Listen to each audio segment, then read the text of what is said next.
Додека светот развива вештачка интелигенција, нашето општество тоне во рамнодушност и системска неправда. Хуманоиден робот ја вознемири светската јавност.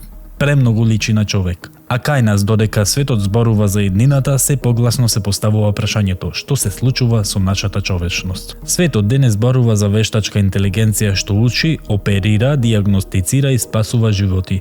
Во развиените земји АИ веќе се користи за рано откривање на рак, за превенција на лекарски грешки и за управување со цели здравствени системи.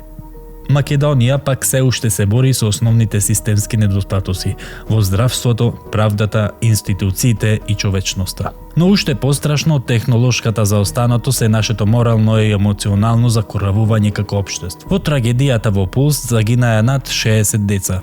60 семејства останаа со празни детски соби. 60 иднини згаснаа. И колку траеше колективната болка?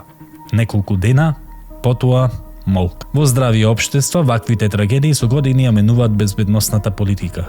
Кај нас стануваат статистика.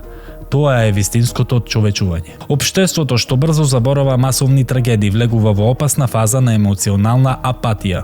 Луѓето се затвораат во личниот интерес, а солидарноста исчезнува. Во такви услови и здравството станува простор на страв. Недостаток на опрема, кадар и услови од една страна, од друга страна граѓаните немаат избор. Одиме кај лекар затоа што мораме, не затоа што сме сигурни. Стравот од лекарска грешка е реален. Уште пострашно е чувството дека грешките ретко се признаваат, истрагите се нетранспарентни, а одговорноста речиси никогаш не стигнува до врвот. Со години министрите за здравство остануваат практично недопирливи за судството. Во светот сликата е поинаква. Во Италија, Јапонија и други земји високи здравствени функционери поднесуваат оставки поради системски пропусти. Во одредени случаи лекари трајно ја напуштаат професијата поради професионална и морална одговорност. Кај нас оставката е исклучок.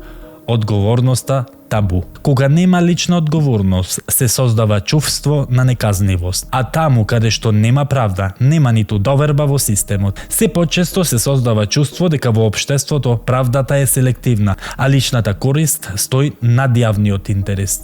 И тогаш се поставува клучното прашање: дали со технолошкиот напредок ќе бидеме подобро заштитени или уште повеќе контролирани? Вештачката интелигенција може да спасува животи, но во општество со слаби институции и селективна правда, таа може да стане и алатка за притисок. Додека светот се плаши дека роботите стануваат премногу човечни, ние треба да се запрашаме дали ние стануваме премногу нечовечни.